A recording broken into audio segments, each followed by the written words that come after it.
نعت مصطفیٰ بلغ العلا بکمالہ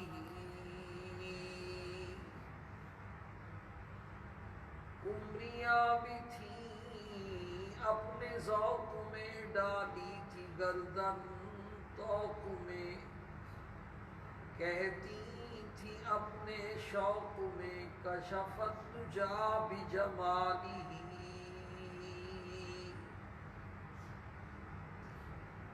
بلبلیں تھیں سو بسو لے لے کے ہر ہر گل کی بو کرتی تھی باہم گفتگو حسنت جمیع خصالہ چڑیوں کی سن کر یہ چہچہے بلا انسا کیوں چپ رہے لازم ہے اس کو یوں کہے صلو علیہ وآلہ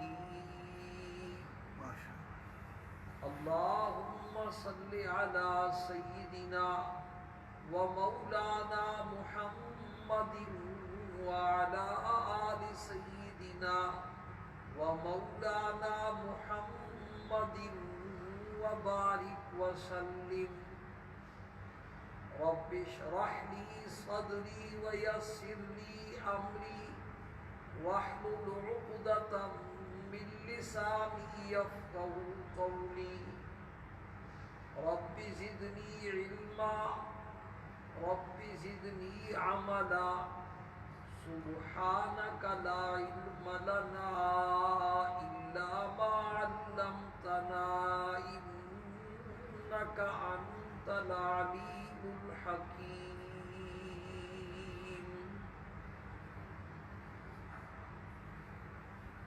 میرے واجب الاحترام دوستوں اور بزرگوں، اصل تو مسئلہ بیان کرنا ہے لباس کا، نیا موضوع کو شروع کرنا ہے، لیکن اس سے پہلے ایک تمہیدی بات عرض کرنی ہے۔ اس کا کچھ حصہ گزشتہ جمعے بیان ہو چکا ہے،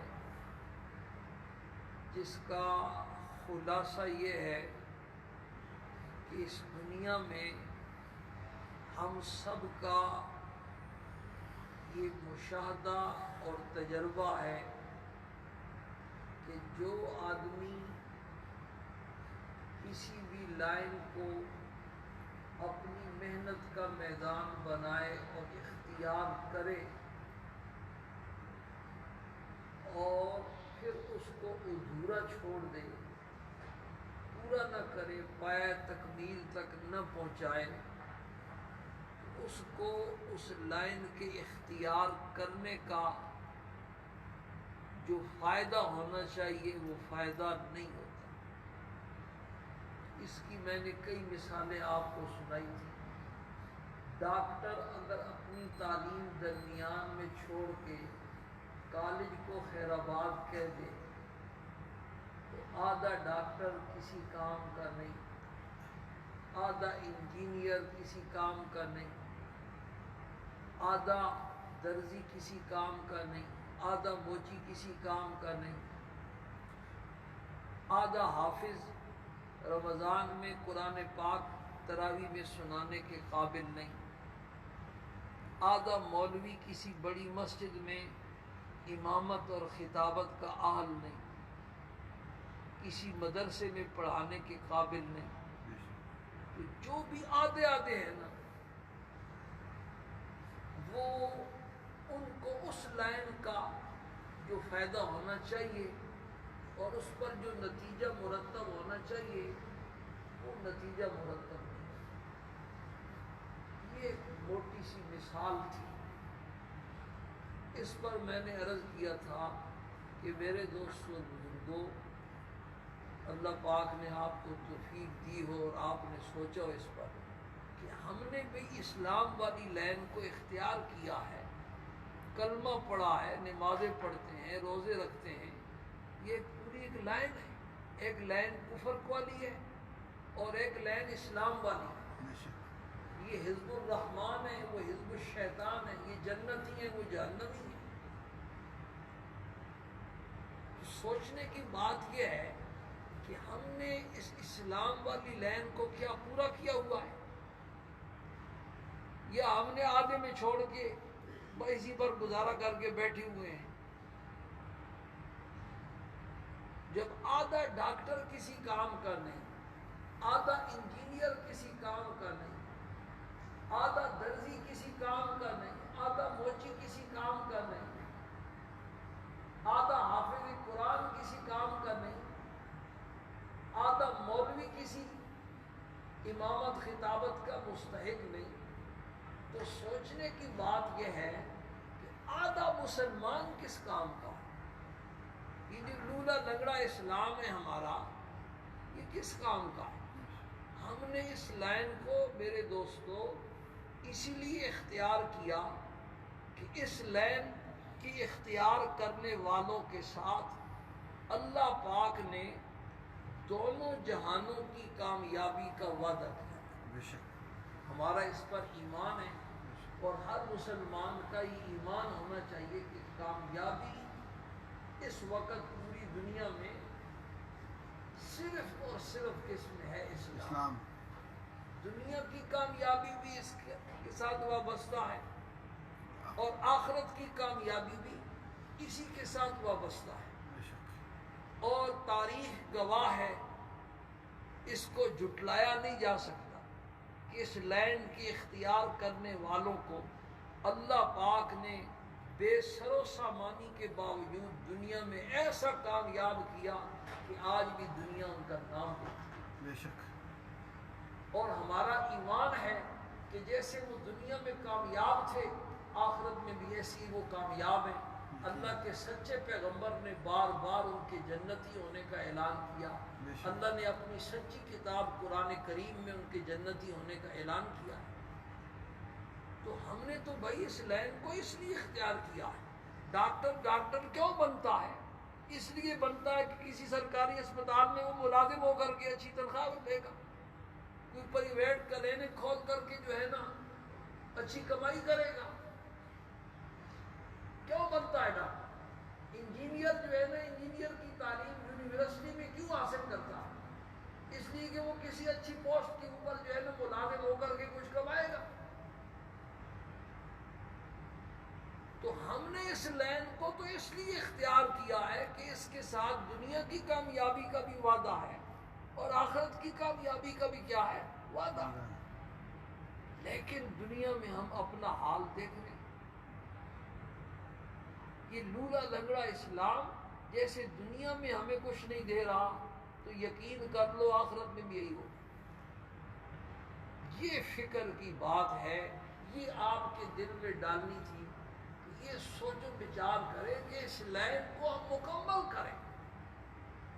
سرکار دو عالم صلی اللہ علیہ وسلم نے بڑے پیارے انداز سے بخاری شریف کی کتاب الایمان کی پہلی حدیث بڑے پیارے انداز سے ایک مثال دے کر کے آپ نے سمجھانے کی کوشش فرمائی۔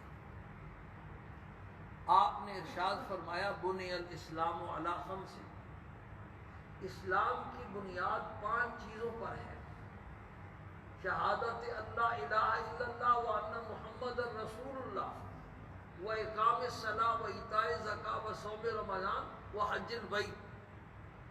اسلام کی بنیاد 5 چیزوں پر ہے۔ محدثین نے لکھا ہے کہ آپ صلی اللہ علیہ وسلم نے اپنے اس مختصر سے ارشاد میں بڑی پیاری مثال دے کر بات سمجھانے کی کوشش کی کہ جیسے ایک خیمہ ہوتا ہے، خیمے کا ایک درمیان والا ستون ہوتا ہے اور 4 ستون اس کے کونوں میں ہوتے ہیں۔ مکمل خیمہ سردی گرمی سے بچانے والا، بارش سے، طوفان سے، آندھی سے بچانے والا خیمہ وہ ہے جس کے 5 ستون اپنی جگہ پر قائم۔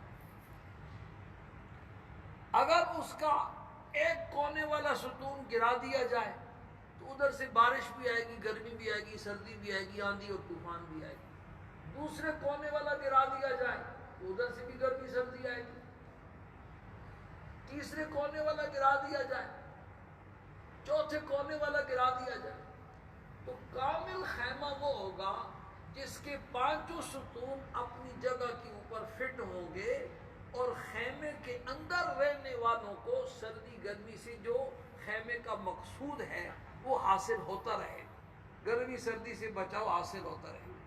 لیکن اگر اس کے ستونوں میں سے کوئی ایک ستون گر جائے، دو گر جائیں، تو خیمہ ناقص ہو جائے گا بھائی، اور جو خیمے نے کام دینا وہ کام نہیں دے گا۔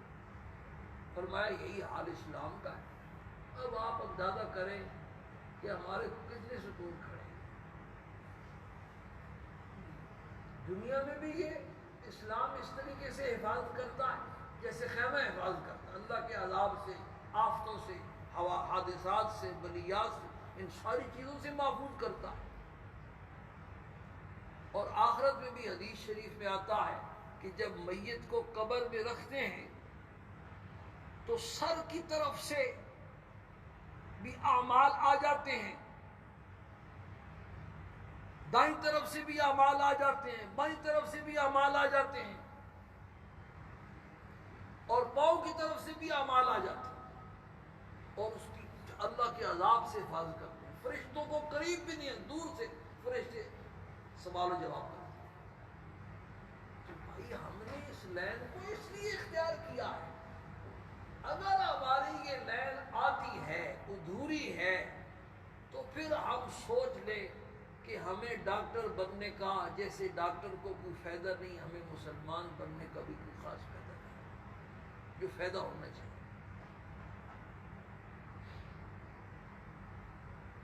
پورا جو اسلام ہے نا، اسلام کے 5 شعبے،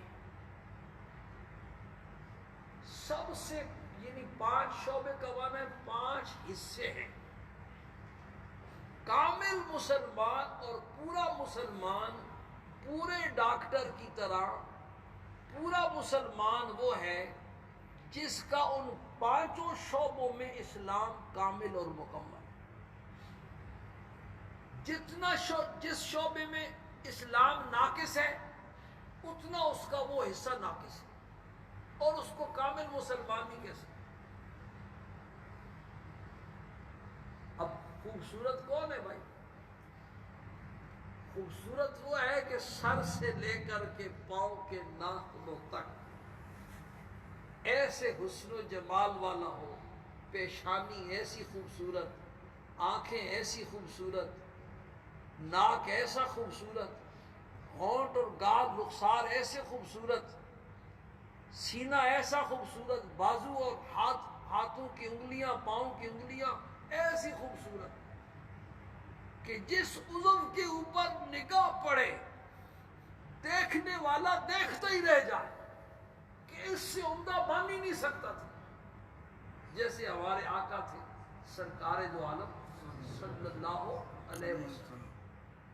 آپ صلی اللہ علیہ وسلم سر کے بالوں سے لے کر پاؤں کے ناخنوں تک آپ کو اللہ نے ایسا بنایا تھا کہ حضرت حسان ابن ثابت رضی اللہ تعالیٰ عنہ آپ کو مخاطب کر کے کہتے ہیں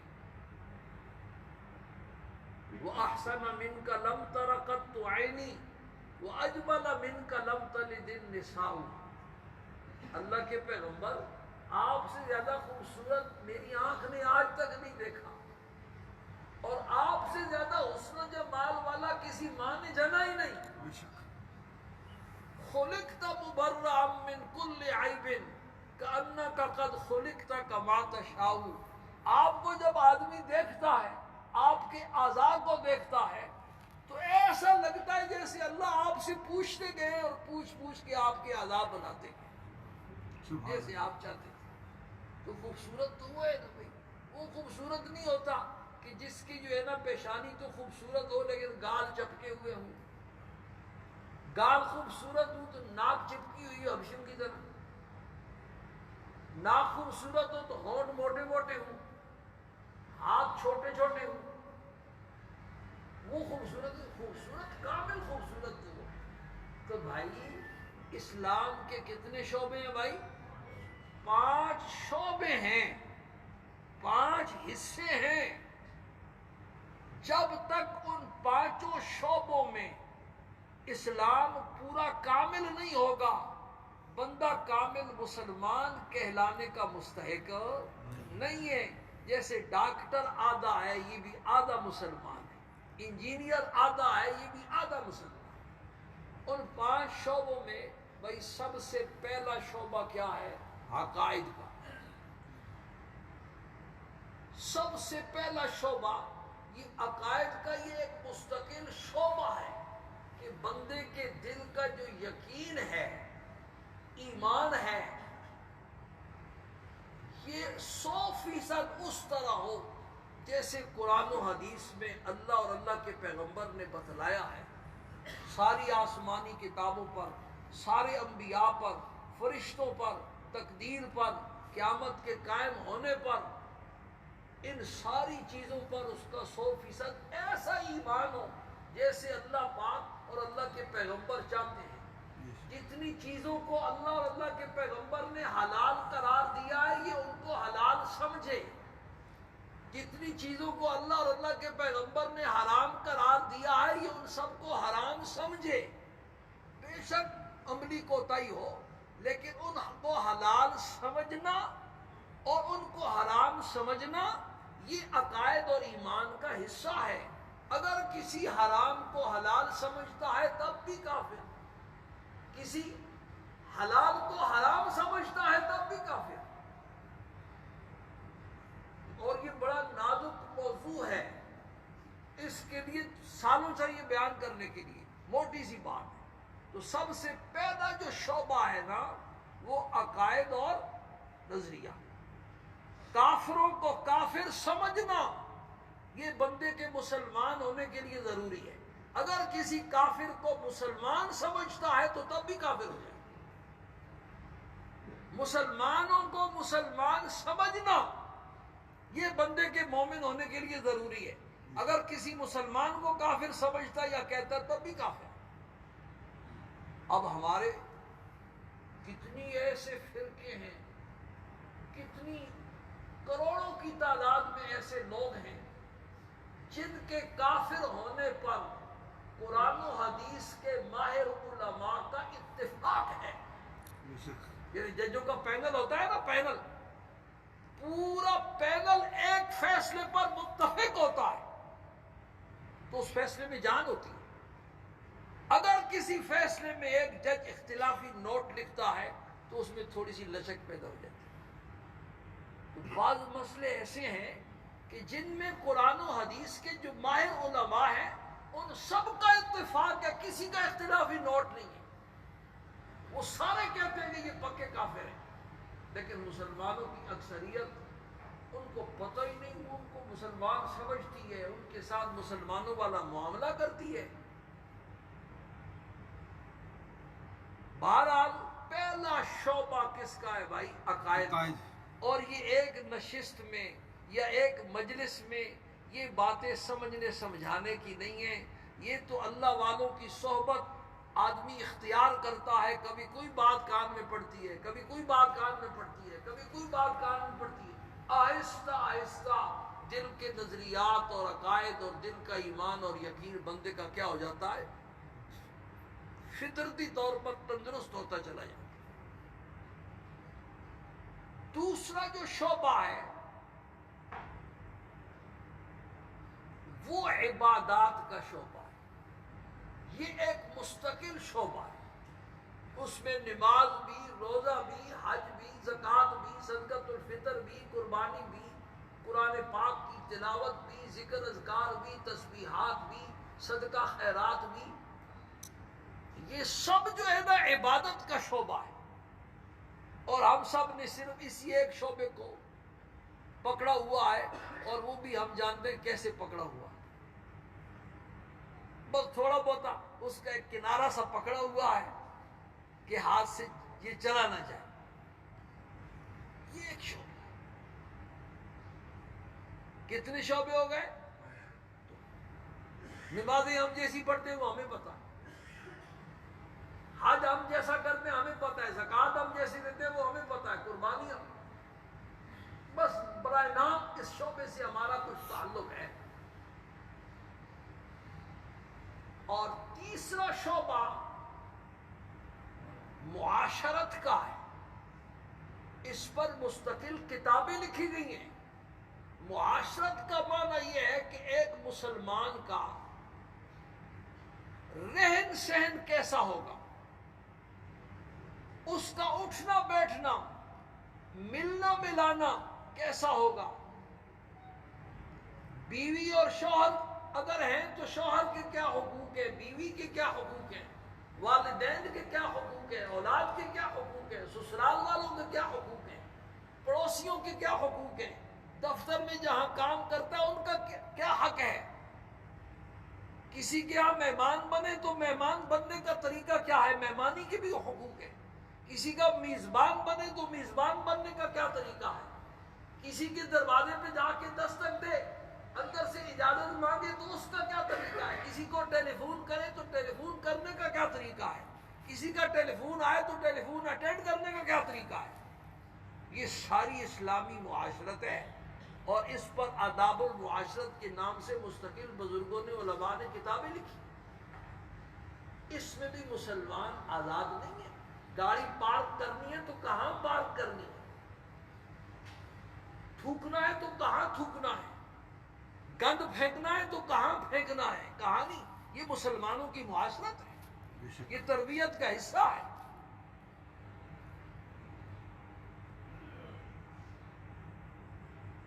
اور چوتھا جو شعبہ ہے وہ چوتھا شعبہ ہے معاملات کا۔ معاملات سے مراد یہ ہے کہ آپس کا لین دین، خرید و فروخت، کاروبار، تجارت، ملازمت۔